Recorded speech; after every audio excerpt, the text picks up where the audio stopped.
बिस्मिल्लाहिर्रहमानिर्रहीम। आज मैं हाज़िर हुआ हूँ अमीर बख्श भुट्टो साहब के पास। सरदार मुमताज़ भुट्टो साहब की ताज़ियत के लिए। वो आज हम में मौजूद नहीं हैं, लेकिन उनकी याद, उनकी अच्छाइयाँ, उनका ताल्लुक़ ज़िंदा है और ज़िंदा रहेगा। इनके ख़ानदान के साथ मेरे बड़ों का ताल्लुक़ था और इंशाअल्लाह मेरी ख्वाहिश है कि वो ताल्लुक़ हम अगली नस्ल में भी मुंतकिल करें और इंशाअल्लाह होगा। मुझे उनसे कई दफ़ा मुलाकात का मौका भी मिला। उनका जो किरदार था, जितने मजबूत आसाब के वो मालिक थे, वो किसी से ढका छुपा नहीं है। भरपूर ज़िंदगी गुजारी और अल्लाह को हाजिर हो गए। मेरी दुआ है कि अल्लाह ताला उनके दर्जात को बुलंद करे, उन्हें जन्नतुल फिरदौस में मकाम अता फरमाए और अमीर बख्श भुट्टो साहब को जो इनके सर पर एक ज़िम्मेदारी आई है, कुदरती बात है, वो भुट्टो ख़ानदान के बड़े थे और उनके बाद बहुत सी ज़िम्मेदारियाँ अब अमीर बख्श भुट्टो साहब के कंधों पर आएंगी। मेरी दुआ है कि अल्लाह ताला इन्हें सुरखरू फरमाए और इन्हें उन ज़िम्मेदारियों को निभाने की, अपने वालिद की रिवायात, उनके ताल्लुक़ जो उनका पूरे पाकिस्तान में था, सिंध में नहीं, पूरे पाकिस्तान में उनके दोस्त अहबाब थे और हैं और रहेंगे, उन ताल्लुकात को निभाने का अल्लाह ताला इन्हें सलीका अता फरमाए और मैं इनके गम में शरीक हूँ और इंशाअल्लाह मेरा इरादा है कि इनके यहाँ लारकाना भी जाऊँगा, बाकायदा ताज़ियत के लिए, इजहार यकजहती के लिए और उस बुज़ुर्गों के बाप दादा के ताल्लुक़ को निभाने के लिए मैं ज़रूर वहाँ भी हाज़िरी दूँगा। जी शुक्रिया। अच्छा ये बता दें आज एक चाइनीज़ इंजीनियर को कराची में निशाना बनाया गया, दाफू में भी वाक़या जो पेश आया, क्या हालात जा रहे हैं? चाइना से हमारे ताल्लुकात ख़राब करने की कोशिश की जा रही है? देखिए, चाइना के साथ हमारे ताल्लुकात तो जिस नौइयत के हैं वो किसी से ढके छुपे नहीं हैं। मैं अभी चीन से आ रहा हूँ और मेरी उनके वज़ीर ख़ारजा, स्टेट काउंसलर, फॉरेन मिनिस्टर वांगी से बड़ी उम्दा मुलाकात हुई। तफसील से हमने अपने दो तरफ़ा ताल्लुकात को भी असर नौ देखा। मुस्तक़बिल में हमने कैसे बढ़ना है, सी पैक को आगे लेकर कैसे चलना है, उस पर भी हमारा तबादला ख्याल हुआ। दासू का जो वाक़या हुआ अफसोसनाक, और मैं इसको बुज़दिलाना कार्रवाई कहूँगा।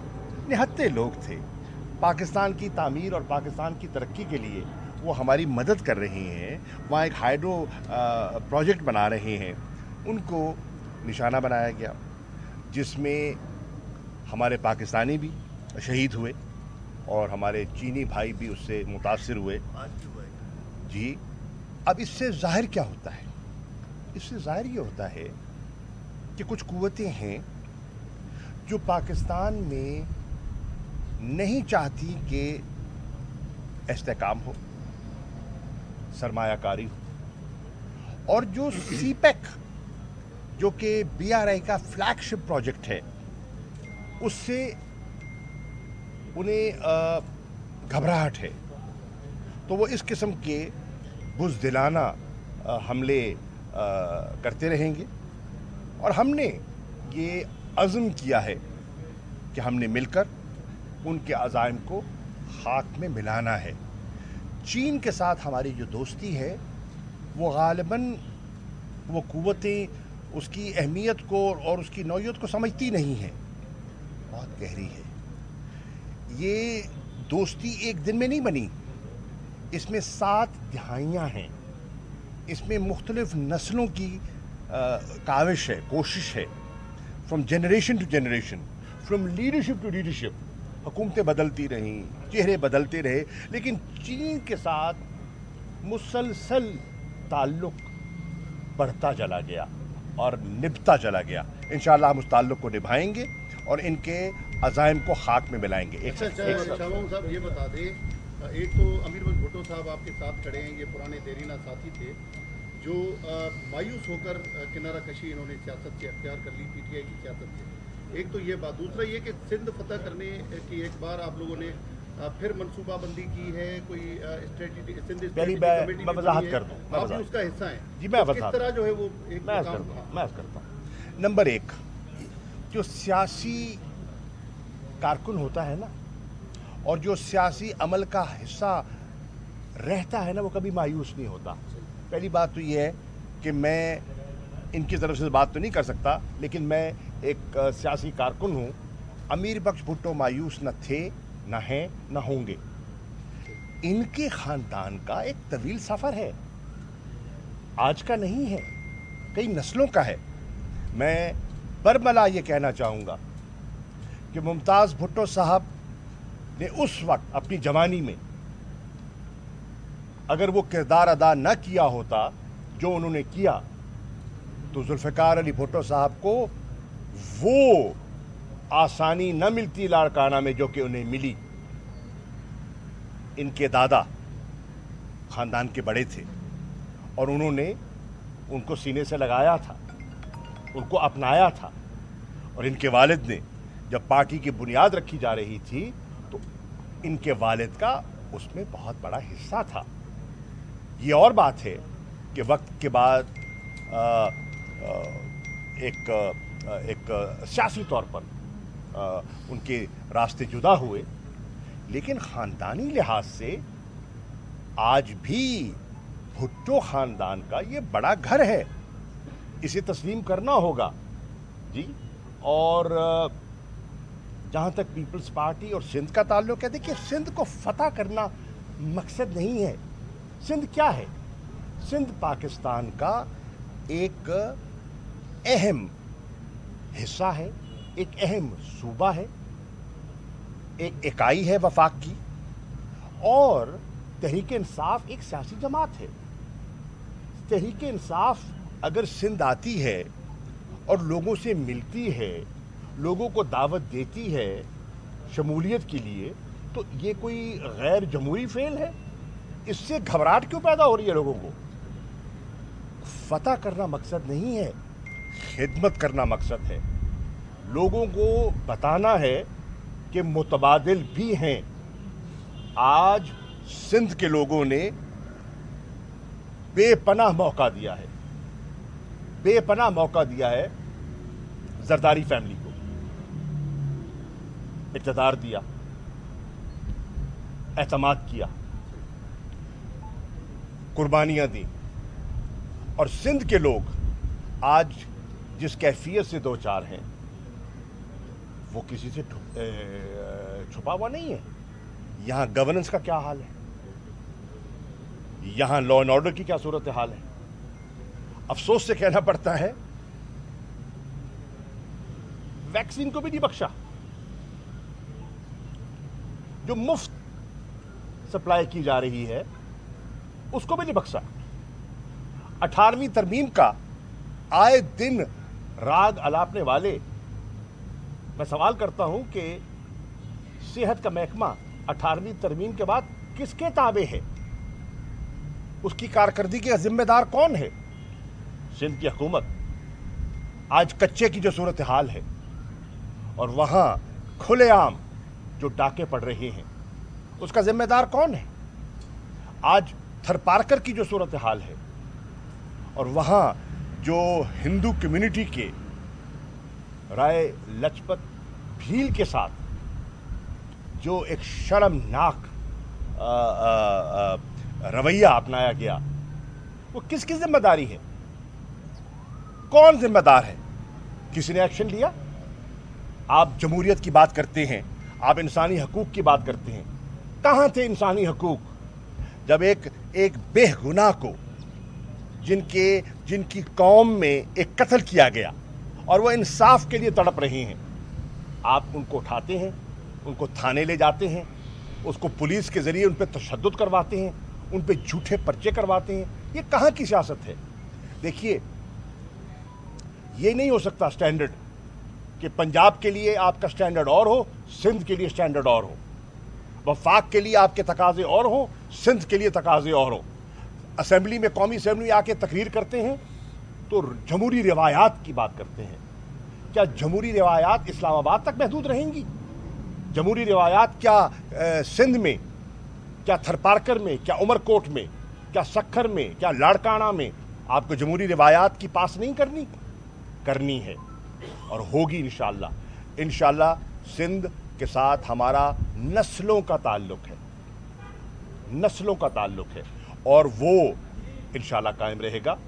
اور یہاں سندھ میں بہت ایسے سیاسی خاندان ہیں جن کا یہاں لوگوں کے ساتھ ڈائریکٹ تعلق ہے، ان کی راستے ہیں، محبتیں ہیں، رشتے ہیں، اور ان کی سوچ جو موجودہ حکمران ہے اس سے جدا گانا ہے.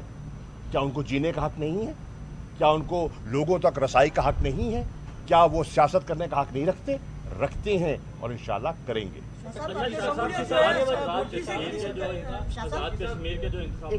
آپ ان کے بات کر لیجیے نا. آزاد کشمیر کے جو انتخابات ہوئے ہیں اس پر جو کل الزام عائد کیا گیا ہے کہ عالمی ایجنڈے کے تحت جو ہے وہ انتخابات چلائے گئے ہیں.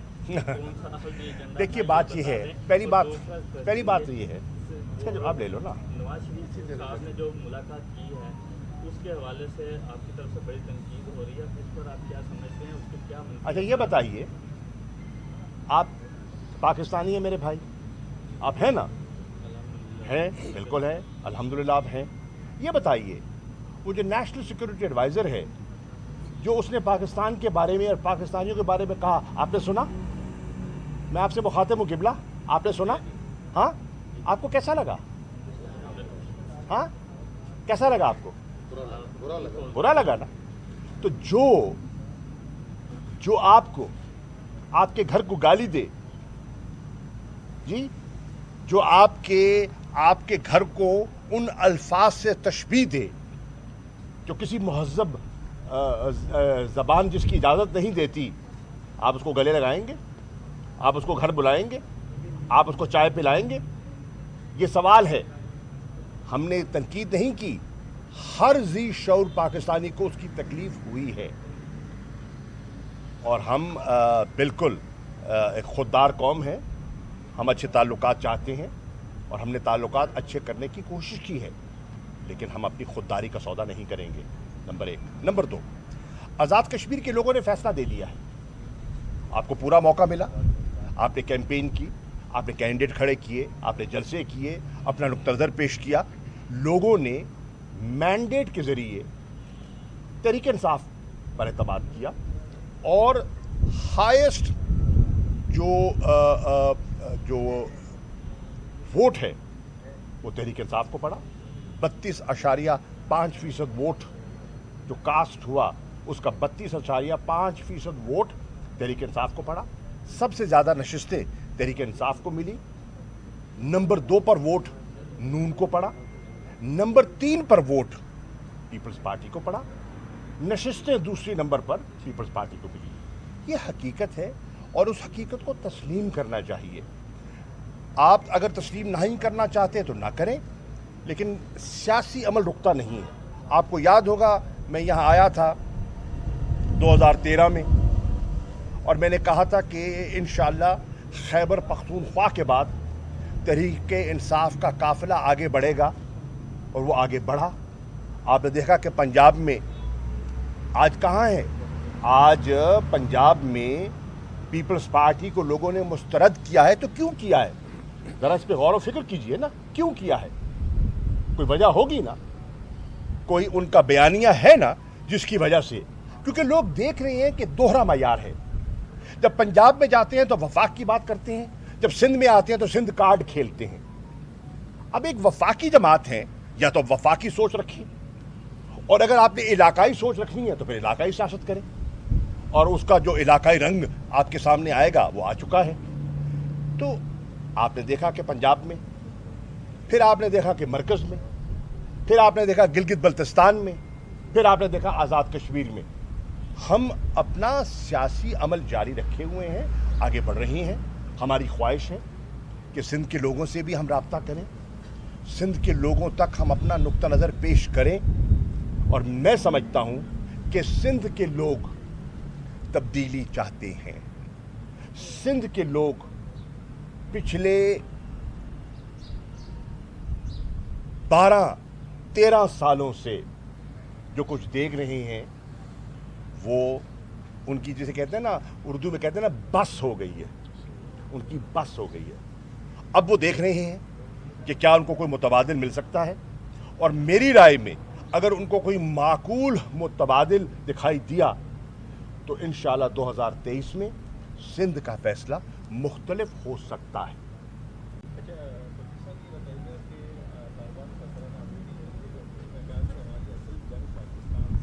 किसने कहा है? तालिबान सरबराह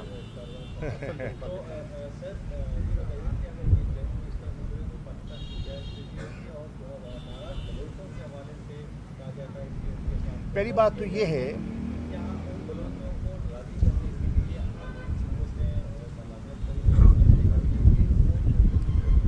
देखिए, बात ये है, आपके इल्म में है कि वज़ीर आज़म इमरान खान साहब ने शाहज़ैन बुख्ती साहब को एक ज़िम्मेदारी सौंपी है। वो ख़ुद बलोच हैं, बलोचिस्तान से मुंतखब हुए हैं। बलोच मुख्तलिफ़ सरदारों से, अक़वाम से उनका गहरा दरीना ख़ानदानी ताल्लुक़ भी है, और हमने उनसे कहा है कि वो उनसे राब्ता करें। उन्हें हम उनकी जो उनकी तकालीफ़ हैं उनको समझना चाहेंगे और उसका हल निकालना चाहेंगे। बलूचिस्तान पाकिस्तान की अहम इकाई है और बहुत अच्छे लोग हैं बसने वाले। वहाँ पख्तून भी रहते हैं, वहाँ बलोच भी रहते हैं, कोयटा में पंजाबियों की बहुत बड़ी तादाद है, और सब मिलकर वो उस सूबे की खिदमत कर रहे हैं। इंशाअल्लाह हमारी ख्वाहिश और कोशिश है कि बलूचिस्तान का वो तबका जो नाला था बवजू, हम उन्हें वापस मेन स्ट्रीम में लेकर आएं, उनकी मुश्किलात को समझें, उनकी तकालीफ को दूर करें और उन्हें मेन स्ट्रीम में लेकर आगे चलें।